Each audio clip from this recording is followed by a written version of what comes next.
You wait till that says For YouTube, is there. there? There it goes. Just I looked at him again once. I've never heard of that before, and I think that's really interesting, but it's in section 11. We're just glad you heard typed in, so that's why they're just But it's okay. different. I looked at it in the context of Dylan's role versus We're my good? role, like between the office. Okay, welcome to our city council meeting this evening. We just have one item on the work meeting tonight. We're gonna talk about the reverse 911 and emergency notifications. So Nathan, you're gonna drive this? Yeah, so actually we'll talk through, and Deputy Chief Somberg will talk quite a bit. John, do you have that one graphic? We're just gonna put up, so we should talk, and I'll let these two really kind of talk maybe some of the mechanics. I think one of the challenges we see with emergency notifications now are these cell phones. So reverse 911 works really well with landlines. It's somewhat hit or miss with phones. These are all the different systems that we use, and I'll let the deputy chief talk about what happened on Saturday night into Sunday morning and how some of those things went. Those first notices went out under our name, but we did not initiate those, and so we were trying to figure out what was being said on our behalf, so we have some questions there, but let's start at the top. So we have the wireless emergency. This is iPause. So that's the one, it should break through your do not disturb. It's like an Amber Alert. It's based off cell towers. We used this when we had the active shooter over in the house over here that was shooting up. When we sent that notice out, we ended up notifying people in Utah County, like southern Utah County, up in the northern part of the state, because it's, again, cell phones they've hit this tower at some point. Some reason it was going. I was sitting at my house and I got it on my private phone. My wife sitting next to me didn't get it on her phone. Our neighbor was over, she got it on her phone. My city phone never went off. It's funny. And I've got, they're all Verizon, so I have no idea why that happened in that instance. So that's iPause.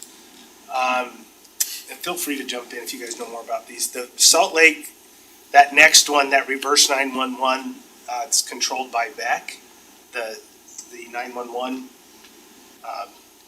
center.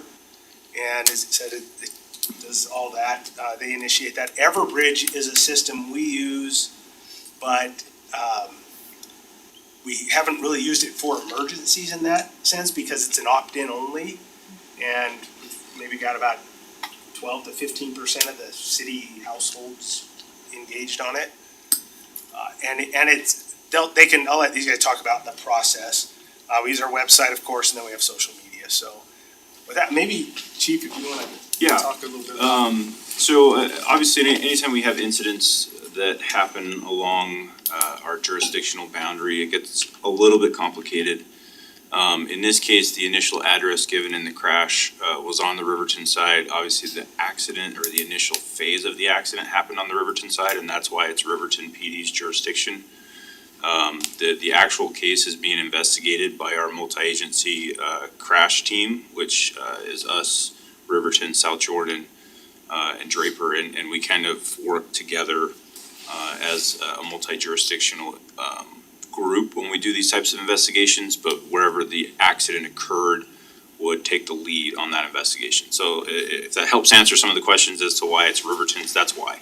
Because the initial crash happened on Riverton's side of 13400 South. Even though the fire and subsequent damage happened on our side of the street, it's just one of those things that we deal with when we have major incidents that occur along our jurisdictional borders. So the initial evacuation alert was done by a patrol officer from the Riverton side. And as we've tried to dissect a little bit with our VEC partners what that looks like and what the process for some of that is, we've identified some operational deficiencies that we're working with them to correct. One of the big ones is I feel like it's very unrealistic for us to expect our line level officers or even the dispatcher to adequately gauge what the level of evacuation alert should be in that type of an incident. And so we're working with VEC to put some parameters in place as far as what qualifies for that type of an alert, who can initiate it, what the specific verbiage is. Because our main complaint, of course, as Nathan pointed out, is that alert went out with our name on it. So regardless of what the content is or who pushed the button, we own it at that point, right? And we have to figure out what that works or what that looks like. And the initial alert really was extremely vague. It's a template that the VEC dispatcher picks, evacuation template on their reverse 911 system, and it blasts that information out to whatever radius they set. Now, in this case, they went to a mile on the initial alert, which was far larger than it should have been. As we've gotten down into the granular data that we've gotten back from VEC, it actually went to 2 miles, which covers a substantial portion of our city. And that heightens our conversations with VEC about, if you're gonna push an evacuation alert to 50,000 people in our city, we need to be a part of that conversation at the command level. So Seems exciting. we're working through some of those issues that have come up, but really when we talk about emergency notifications, the reverse 911 is almost, in every case, almost always going to be the first notification that you get. And the reason for that is our Everbridge system is great. It's an opt-in system, like Nathan said. The problem with that system is that it requires manual operation. So somebody has to log into Everbridge, whether that's from our team, from the communications side. Someone has to log into Everbridge, set the designated area, push the information out, and then track as it goes and push out updates to that. So that's a manual operation that really doesn't happen until we're probably 30 to 45 minutes into an event. Because again, our first responders that are going to the scene, it's unrealistic to expect them to stop what they're doing, dealing with the incident, to go log into Everbridge and send that notification. So the VEC system is set up with reverse 911 for that purpose, to be that initial push notification. Now, because of the advent of the cell phone era and the lack of landline telephones that exist, even VEC's reverse 911 system is now an opt-in system for cell phones. Meaning that unlike the FEMA system, which is iPause, the VEC system cannot override your personal privacy settings on your device and push you a notification if you haven't opted in. They can do that still with landlines, so landlines are opted in automatically to the reverse 911, but cell phones are not. So when you talk about what we should encourage people to do, if they want notifications from us, yeah, they should subscribe to Everbridge, but everybody should absolutely go on and subscribe to the VEC notifications through, it's a system called Rave, which is a third-party provider that VEC has a contract with to provide that system or that service, but that information is linked on their website. But again, it's a subscription-based, if you have a cell phone, for you to be able to get those notifications. So their initial notification went out to about 8,000 subscribers in that area. So again, when you talk about the 2 mile radius, trying to reach about 8,000 opted-in subscribers, we know is really only 15%-ish of the people that probably live in that radius, so it's not a big number. Now, that gets shared to social media. Obviously, it gets pushed out on various platforms, and that information then gets disseminated. But really, the initial 30 to 45 minute notification is going to come from VEC in almost every case. Now, when we get to a scene, as happened on Saturday, we start to evaluate and say, how can we push information out quickly to either expand or to shrink or to modify that alert? And for us, in most cases, it's social media. And the reason that is because it's quick. Most of our supervisors have access to it. Any of us can jump on the PD Twitter account, where we contact John's people and say, this is what we want to say, send it out right now.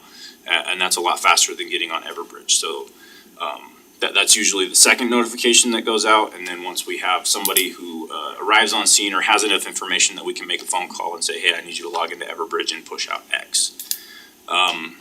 Saturday's incident was complicated a little bit in the fact that, again, it wasn't necessarily our incident to manage. We work in great partnership with Riverton PD and Riverton City, but they were in the driver's seat, so to speak. And so we're standing trying to help provide some information, particularly because it affects our residents, right? And that was the conversation that I had with their supervisor who was on scene that night is, we're not trying to step on your toes. You've taken control of this incident. You're going to manage it and run it. However, there are a lot of significant impacts to our residents, and so we're trying to, nudge them along or provide information or provide direction or assistance wherever we can to open those lines of communication. And those are some other operational challenges that we certainly have to work through with our partners as we go. So every incident is unique. In this case, the initial notification that went out obviously was broad, and that's not necessarily a bad thing in terms of emergency management, right? We'd always rather cast a wider net than we probably need initially, but this one was really, really wide, and it doesn't sound like there was a whole lot of training on either side, to be frank, with the patrol officers on the street or the dispatchers at VEC to truly have a grasp on what a 1 mile or a 2 mile radius meant in terms of an evacuation.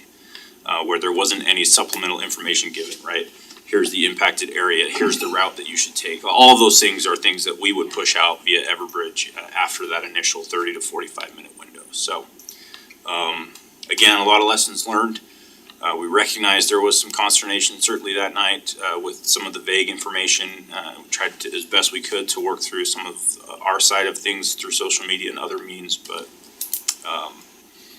we've identified some challenges with VEC that we're gonna correct. We've had some conversations with Riverton and South Jordan that to hopefully streamline some of these processes in the future and reduce kind of the confusion that existed, again, because of the cross-jurisdictional boundaries. The one thing that we identified that was pretty positive is we actually have a significant number of subscribers on the Riverton side of that street who are subscribed to our notifications, right? Which we're grateful for and it's helpful, right? Because of the way that lays out geographically, it's certainly helpful for those residents to get notifications from us and then our residents to get notifications from Riverton in the other sense. So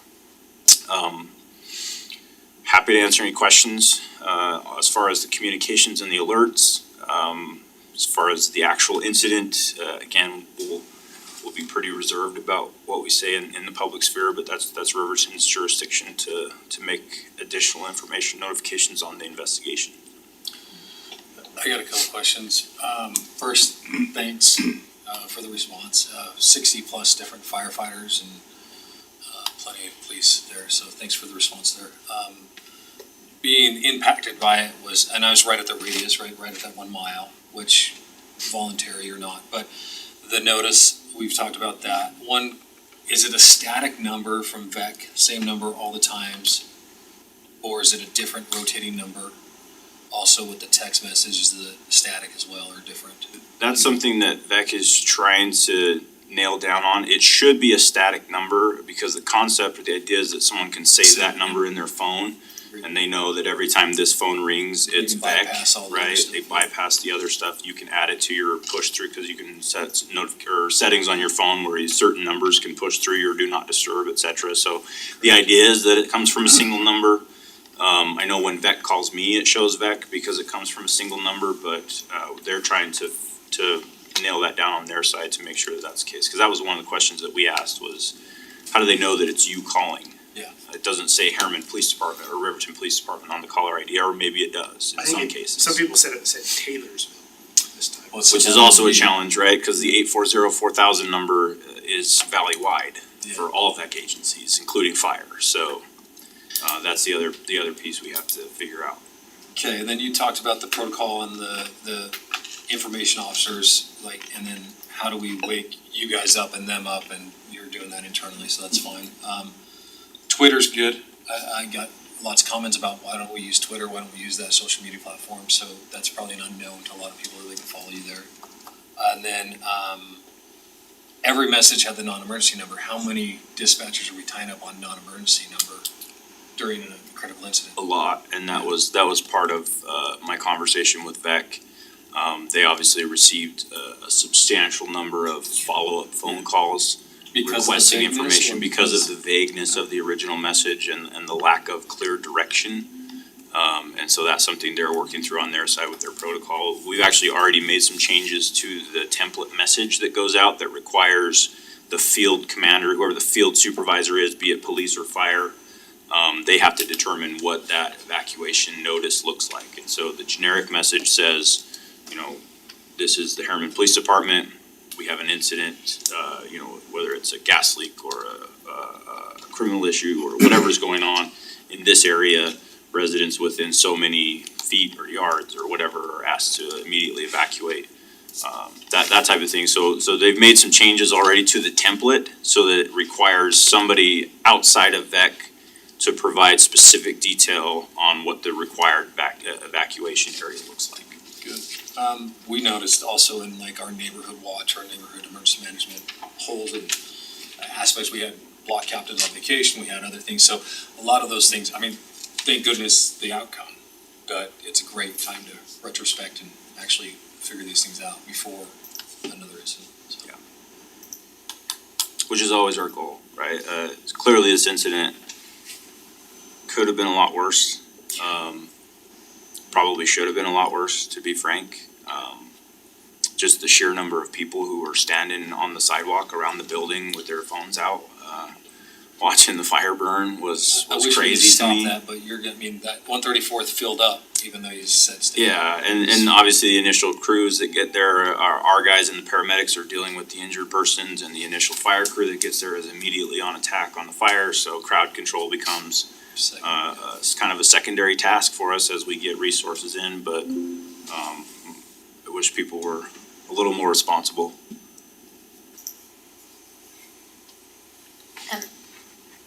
Thank you, obviously, good job. I think anytime there's issues, there's always stuff to learn, so thank you for looking back through that and taking care of that.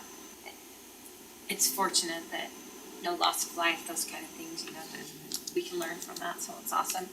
You talked about RAVE, right? Is that what it's called? RAVE, R-A-V-E, yeah, that's the system through VEC, so that's reverse 911. So maybe we should be blasting that for the next little while. Are we already?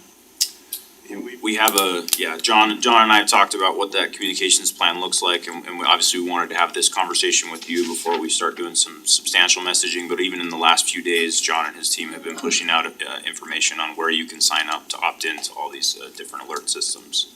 Yeah, good. I'm not so good on social media, so it's like, are we doing that?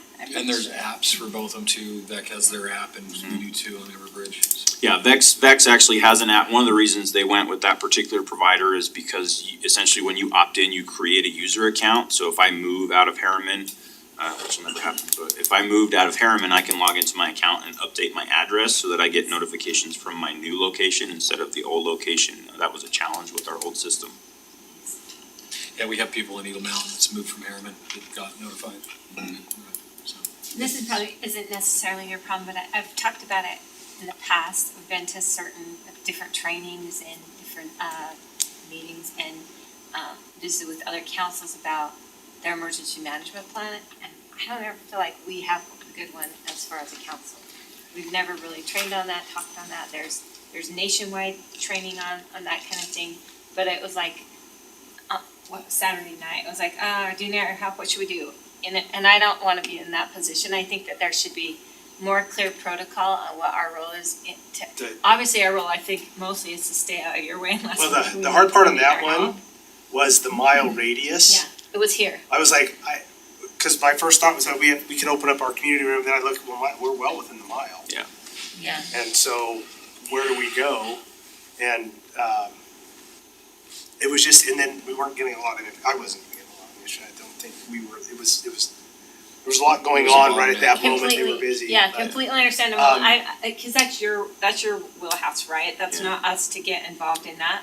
But I just wanna make sure that we are very well aware of what our role is in that process so that we Yeah. can assist however we need to assist. You know what I mean? Yeah, absolutely, and we're happy to share that information with you, and Yeah. we've spent the better part of the last year or so, Commander Adamson has doing a complete overhaul of all of our emergency management protocols, and we're getting to the point right now where we can start pushing some of those out with our updates, and we're gonna do some training in-house with our staff, and then obviously that information will be disseminated to you as well. There's some specific FEMA training for elected officials we can probably look into as well. Yeah, that's what I sat was- through it with different councils.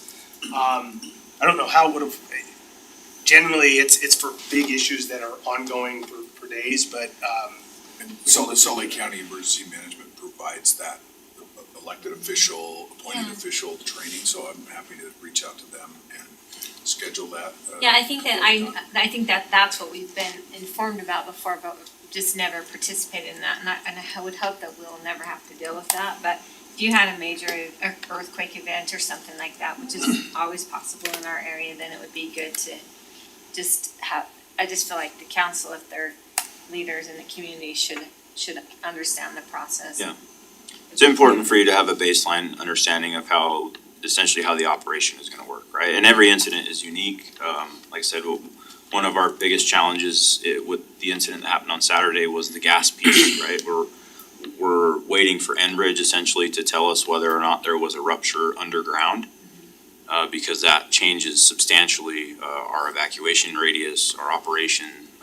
And so some of that was a wait and see game until Enbridge could get a hole in the ground and figure out whether or not there was an underground leak or if we were just dealing with what was coming up building. So there's always unique challenges to every incident, but to have a baseline training and understanding of how the operation works would be very helpful, I think.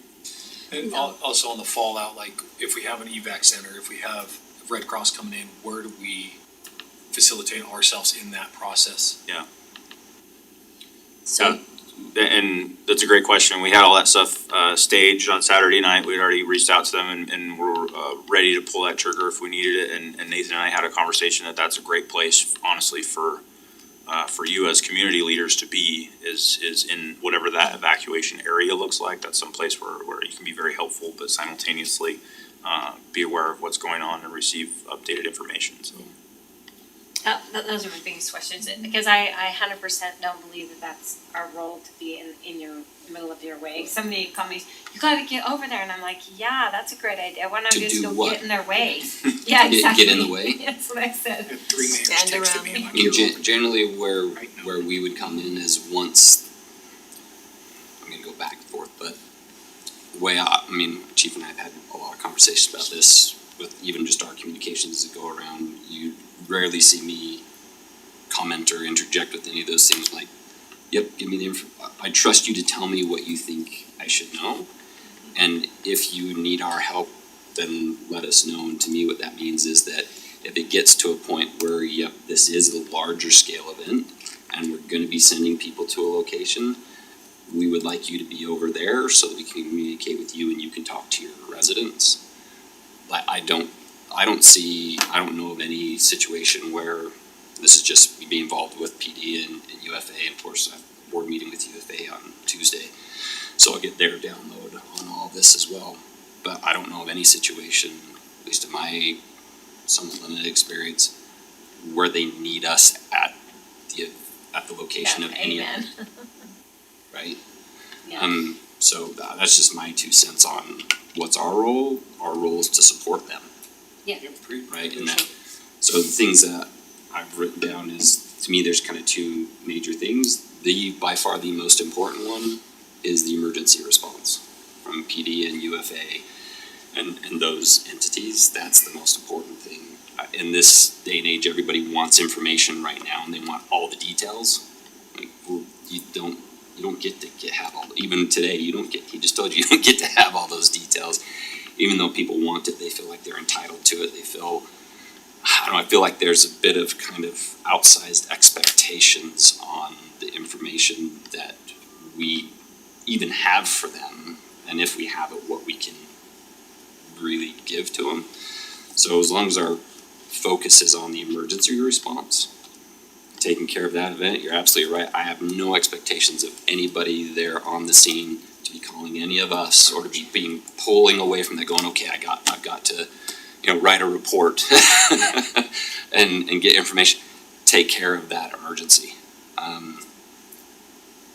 That's the most important thing, and it sounds like that went really well with each one of those agencies. The next part, though, is communication. All right, so I was going to drill down and break things apart. That's really what we're talking about is, all right, so communication, lessons learned, what can we do to improve communication? And there's a couple levels of that. Number one is with the responding entities, right? So VEC, PD, both PDs, right, and UFA. So you've got three emergency response entities, major ones off the bat. But then you have all the other ancillary ones that come in when there's a big event, then we get all the surrounding ones wanna come in and help too, and maybe we need some of their expertise. I mean, that's a lot to handle and coordinate on the ground. But if we can communicate a little bit better, right, and it's just communication, give us information so that we can pass it down the line, hey, this is what's happening. They can be notified, they can then start digging into those things and having communication with those administrators and let them continue to do their thing. So I think maybe that's what we need to talk amongst those entities a little bit, but how do we communicate a little bit better there? VEC seems to be kind of just an ongoing project when it comes to that sort of thing. The fact that we have reverse 911, I mean, I instantly was going back to, well, what was the emergency response system? The radio and TV where it's the right thing, and then you listen for it. Or sirens. That before, I mean, we're talking about, these are somewhat sophisticated systems, we're kinda lucky to have them. Yeah. But I think we need to be careful in giving people the right expectations of what they are and what information they're gonna get. Cause in that moment, we don't know. We don't know what the real danger is, we don't know if it's localized, if it's extended, if it was just an accident, or if there's an active threat, we don't know any of those things, so it is just a general notice, please stay clear of the area. So I think part of what we need to do in communicating then, so communication amongst the entities, communication amongst our people, our administration, okay, once something like that happens, who are the key people that are notified, that get together, who do they contact to get more information? And then the third part of the communication is then what do we give to the public? Right, that's the part that we control, we don't control the 911, that one is, it did what it was supposed to. It sent out a general notification to let people know, stay away from this area, something bad is happening, right? There's some danger there, and it's really more to homeowners because the gas leak, right? Get out of your structures, because we don't know how far that leak goes. So I don't know exactly what that, my wife, we're in the same room, she got it, I didn't, and that's probably why I probably haven't opted into any of those sorts of things. It was a general notification, it kind of, if you think about it, kind of did what it was supposed to do. Then we just need to go look at then what do we do on our side administratively, who are the key people that get contacted, what are their responsibilities, and we get that information out, and then, 30-45 minutes, and then another 30-45 minutes to really have a good understanding of what's going on and give people detailed information. All right, this is a bigger thing, we need to have a dedicated evacuation place, this is where it is. It takes time to do that, so I think as we go through this and we're responding to people's inquiries, I know I've gotten emails and phone calls, and all of you have. I mean, I'm Sherry, I don't do social media stuff. And the Insta tweets and Facegrams and whatever stuff, I mean, I have no idea. I mean, It's and pretty cringe. and when it comes to I do that on purpose, I do that with the teenagers, right, the soccer teams. Because it's what it is, but those things to me are more dangerous because then people start spreading misinformation. Yeah, the amount of information that's out Right, there. and that becomes dangerous, and then you get the looky-loos and all those sorts of things, so I think we need to be careful I know, this is a serious event, and it's something that we're all concerned about, and we want to respond to it, but I think we need to maybe take a step back and be measured as well, and recognize a few of those things. Yeah, I think one of the things I saw, so I get notified by the fire that we have an active fire, a working fire in Harriman, and my first thought is fireworks. No, mine was I'm like, oh, great, because the address I was given was the wrong address, it was much further west, and I thought, oh, great, we're burning that field.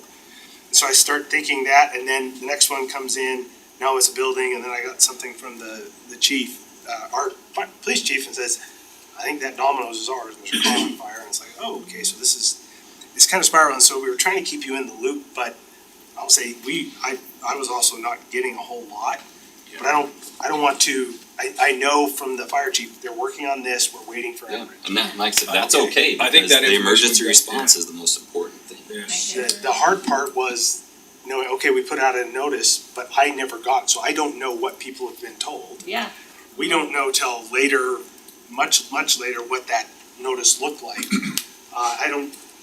I've gone through and registered believe I've registered all on my phones each time, but I said I don't get them sometimes, and I don't know, again, it really is hit or miss, and so we will do our best, but I think these have complicated the life of our public safety people when they're trying to put out a notice and say, okay,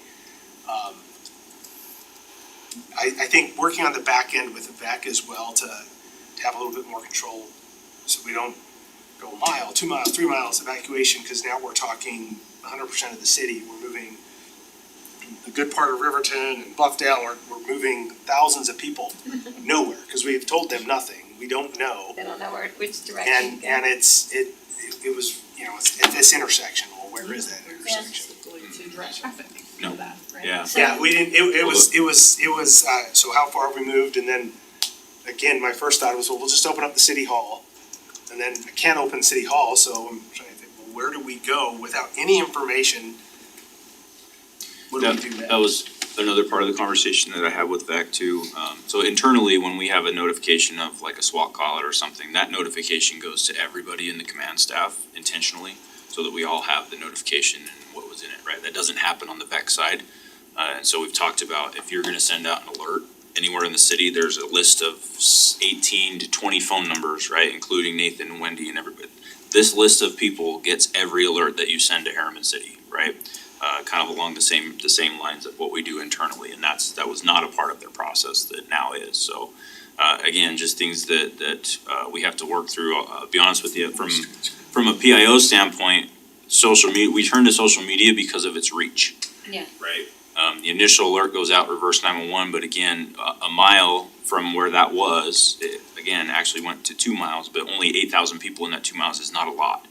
But our social media reach is much further, and the reason that we gravitated towards social media for those secondarily immediate alerts is because of the news media. The news media will grab those and then share them, and that's kind of how we get our reach. Well, I'm not saying So, don't use them. no, I'm saying that's why it developed it's a that way, tool, but yeah. then, It's down the line when you have Yeah. more information, you can control it. yep, and that's the hazard of it, is that we end up with a lot of misinformation that we're trying to combat at the same time, right? So I'll say, the same time I get a picture from the chief, it came from one of our officers on scene, hey, this is what's happening. I'm texting the deputy chief, and he says, I'm gonna go down there. My wife shows me Harriman happenings, and I see the And they have building better explode, I photos. see the building explode, and I'm like, so then I'm texting the fire chief. Yeah. Is everyone okay? Yeah. And he said, then he's finally got back to me, everybody said, our people are all accounted for now. Yeah. He didn't say everybody, but he said his people, because that was my worry, it's like, Mine too. we probably have firefighters right up on They it. had 2 inside the building is what I heard. And at least 3 that were right on top of the car when, like I said, it probably should have been a lot worse. Yeah, that was so lucky. And I, just so we're clear, I don't want to ever be in the way. I just want us to be trained to where we're an effective tool, so that we're part Like of you your, said, so we know Yeah, what so we're supposed to do, exactly. if anything. we just wanna be part of your tool belt, not an extra chore. And the value information that we were getting from you on that, it was perfect. Yeah. It wasn't a lot, but it was what was needed. You're getting what I was getting. So the hard part is we do these plans, and frankly, we usually focus on wildfire, because that's Everybody has a plan to get punched in the face. That's the plan. I told my senior staff, we were talking about this, I said, if we had done an emergency tabletop, This would have. and then we're doing this, and the consultant had come and said, okay, now a car is gonna come careening across here, it's gonna hit the tunnels and it's gonna blow up, I'd have said, quit doing stupid. Yes, it's possible, but it's not probable. Now I'd have to say, well, yeah, it's dumb, right? It's just this, you don't always plan for that. In a longer event, if you have an operations center, we would stand something up and we would have a spot for you to come meet with the PIO so that you had consistent information from us. So if you're asked, because the important thing with elected officials is that you are the voice to the people. We need you to give consistent, correct information. And having been in one that went on for 2 weeks, an event, that was a key meeting every day. They could come and sit longer, but they had briefings at 9 and at like 4. Here are the bullet points, what's happening today. It was a water issue. We had salmonella in a drinking system.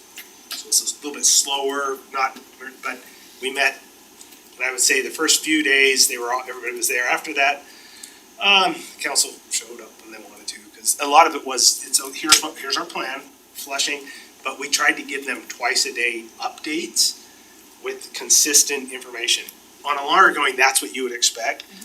On some of these, I think it would be good to look at that FEMA training for elected officials, because it talks about that role, that really your key thing is making sure the information that is being shared is correct. One of the challenges, I sat through a presentation on the Baltimore Bridge collapse. And that was as they're trying to figure out what's going on, but they held a lot of information, like, well, how many people are missing? Well, they didn't know. They didn't want to give a number if it was low. Yeah. Why didn't you know about this? Or if it's too high, so they really If had you to don't hold know, that. you don't know. You don't know, and so it was really those kind of chaotic moments. You have that initial emergency, and then you have kind of the dealing with it, and then eventually you move into a cleanup phase. And so, I think it's a good point is that, and I think it goes back to the expectations of the public, right? So if we're talking about emergency response to a longer term event, flood, fire, et cetera, right? And we need to evacuate, and that we fall into an evacuation plan, right? Those are things that you do have plans for.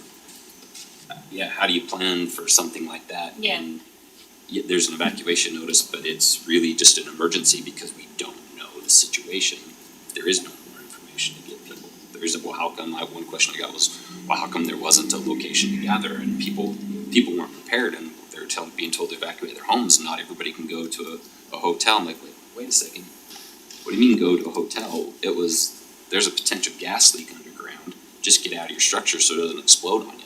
We'll let you know when we find it, when we get more information, right? So that's what I mean, it's difficult because, we all want information, and I think people expect us to have it, and Right so now. they expect us to give it to them, right then, so I think it's important to put it in perspective like that. say- Part of that came because I saw it on social media before I got the phone call. Yeah. And so, I was like, well, let me go look on the city's website and see what's there, and it's just too early. And so that's part of the issue too, but does the city have a continuity of operations plan then? we do. Okay, for like longer term emergency, okay. And I think that's one of the things we've seen in a lot of these issues, is that the advent of social media, cell phones, everybody's got a cell phone, everybody's taking pictures. Now, sometimes that information is going much, much faster than it's coming up Most of the time. through the chain, right? So you have your first officers on scene, they're dealing with stuff, they're talking, so it's now routing to the command staff, and there's, okay, what's going on, let's get resources. And social media's already running with the story, Even news media, yeah, like, 'cause long it's before one of the I get news stuff, channels, yeah. I'm But getting they're there. more of a problem now Yeah. than anything. So it is a challenge, some of these events move very, very quickly. That challenge being that the information being shared is not always correct. And Which in situations like that, it can be dangerous. Yeah.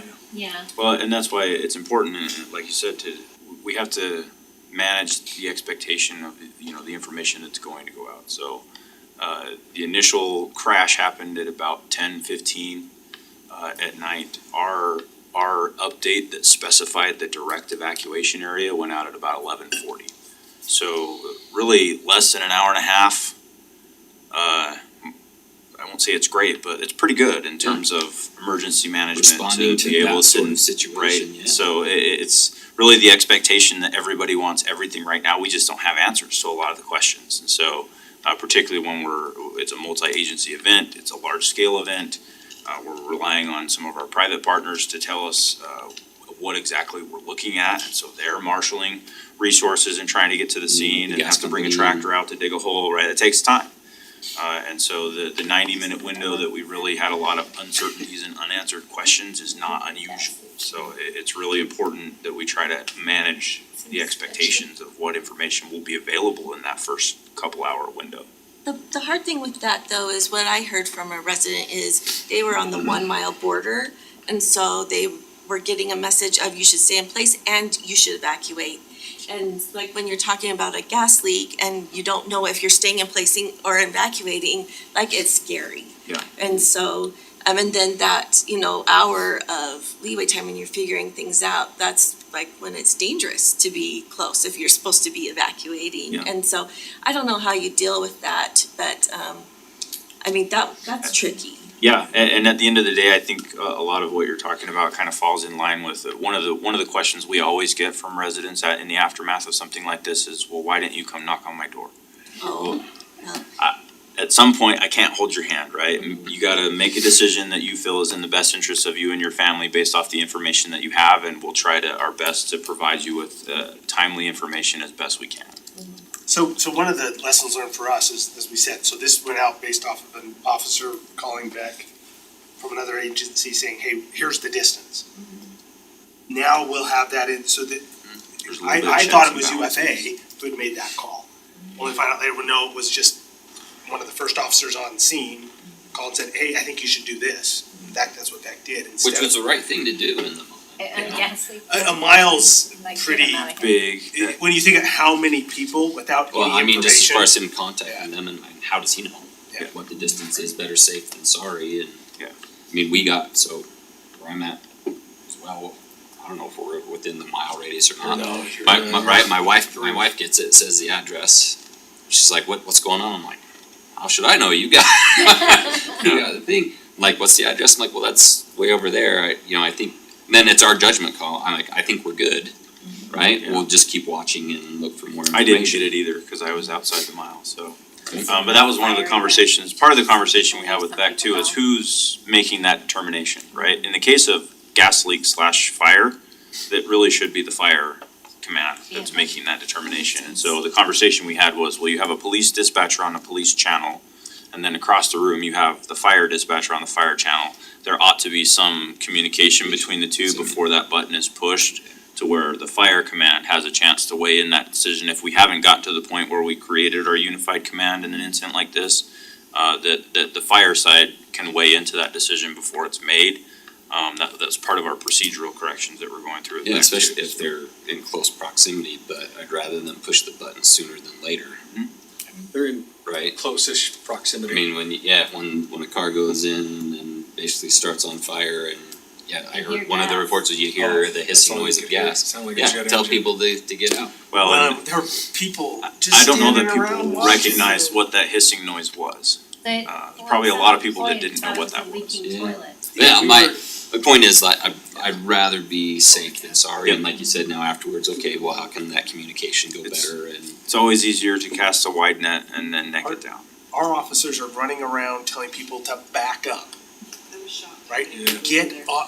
Get moving, get across the street, Maybe. move away, and it's just this idea that people, and they turn their back and you see people moving up on it to take their pictures, and I there's a think couple maybe of them part of our mouthed off. post-event communication is, so perspective, expectations, right? Those things caused a problem in this incident. Maybe even Yeah, notify, right. yeah, Please be push that out on the media. conscientious Yeah. of letting our, Yeah. Well, in and our big communication push with, and the mayor and I had this conversation, we did a little bit of media this afternoon, along that too, but if you're only gonna choose one, go to VEC. Yeah. Opt into VEC system. I think there's a lot of misconception that because it's 911, I'm automatically gonna get that notification. That's just not the case in the day and age of cell phones. So if you don't wanna get the city alerts on events and all the rest of that, you don't wanna subscribe to Everbridge, that's fine. If you don't do social media, that's fine. If you do nothing else, go to VEC's website and opt into the reverse 911 emergency What alerts, kicks because that's the one you're gonna what get. takes the first. incident to the iPods? What makes that category change? Mass casualty event, large scale, immediate evacuation, like wildfire, that type of stuff, because of its reach and because it has the potential, the ability to override, the privacy settings on phones and whatnot, similar to the Amber Alert. So, if, for that type of an event, you're talking county EOC activation probably. So think that scale, for the iPod system. We can certainly, they'll let us use it. We just try not to unless we have to because it has such a wide reach. Yeah, it's that not a very we'll- fine tool. It, It's a talk about sledgehammer. Yeah. a custom wide net. as we said, the time we used it, we drew like 4 blocks Yeah, around here, and notices were going into Davis County, into Utah County. It That was was just. on our SWAT deal here, we had that conversation in the aftermath, we used the iPod system for that reason, cause we didn't have the resources to go knock on And I everybody's didn't, and I door. still didn't get that one. We drew a circle, but it went out to 5 counties, so, I had no idea. it's a great that was tool, going on. but certainly there's a level of event And it- that we would probably And wait it, for that. again, it doesn't, it's a little bit still hit or miss. We would really encourage people to sign up for Beck because, again, in that story, there were 3 of us with cell phone, my daughter was there too. Several people sitting around cell phones. I got it on one cell phone, a neighbor got it, and I have this cell phone, which is the city's. I thought, well, if it's an address based, this one's addressed here. Like next door, why didn't it get it? And it just the way it was, that setup went through the iPods. And iPods is based on cell tower, so it'll grab every device that's connected to the cell tower within that specific radius, that's how it Is it an app? manages, Is Raven app? allegedly. So the Beck one, I It is think there is an app. different, iPods is not, Smart it 911, goes, Smart 911 or something like that. So maybe when you do the thing, walk people through the app to, you know what I mean, just. it's not- pretty Oh, you can screen self-explanatory. Yeah. But sometimes it's, Um, you know, should be. We'll One- screen grab it, for sure. One challenge with cell phones is, and I don't know that, but often those cell networks are not designed for every single phone to be on them at one time. And so that iPods may be sending out like bursts, they may be coming in different shifts, or you might not Different get it, tranches, so. yeah. Again, these are just complicated, I think they saw that in Texas this week, the notices that were going out, some people were getting, some were not, and they were using something like that iPod system. Again, if you sign up for the back one, should come through.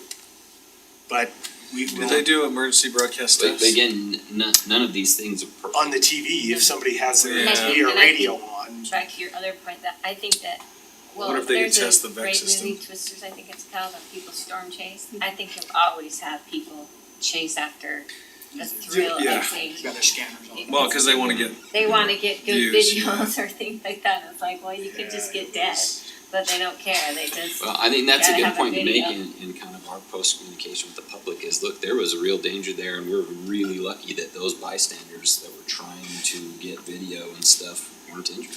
and it just And makes they a get in the way, distraction from our yeah, they get our in the officers way have and, to take care of them emergency instead of the people response. that need them, yeah. the one good thing is the first couple bystanders that helped the citizens out of the vehicle.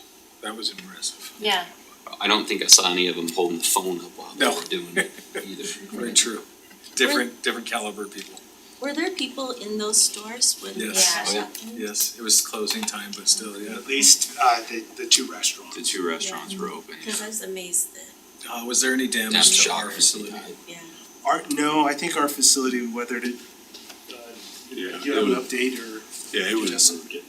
ours is basically unfazed by it, other than the roof. We did have some burn marks on the roof that we're gonna have repaired. And we have a structural engineer coming to do an inspection tomorrow, just a third party to make sure. But the well continued to run like nothing happened, so. I think it Our was, building's almost separate. Yeah. it And was it's crazy different how it just construction. went up. Yep. And they- It's lucky it didn't Yep. throw bricks all over everybody who was standing on the sidewalk or anything, Yes, it it just did. went up. and I'm amazed Oh, me too. it wasn't worse. Maybe our city design centers are good with not brick and glass all over. Luckily it did go up. Those roof structures on those light truss tend to be one of their weaker links during a Yeah. fire. But in this case, I think that was good, cause Yeah. it went up instead of out. And really speaks to, I think, a credit to our employees. Justin's team, as soon as I called, they were on site within 10 minutes and monitored our well the whole time throughout the whole event. We had people there from facilities who were helping us, put up light trees. We ended up having to clean up debris for several hours afterwards, all the way out to the Walmart. So it really is a testament to our people that we had a lot of really great employees who responded immediately and made for a very seamless operation as long as it went on, but we have some really great people that work here. For sure. Thank you, everybody. Thank you, Cody. Big thank you. Thank you. Okay, Well, we will move into our general meeting, so look for motion. Motion to adjourn the meeting. Are we done with the motion to adjourn? Second. All in favor? Aye. Okay, move into general meeting.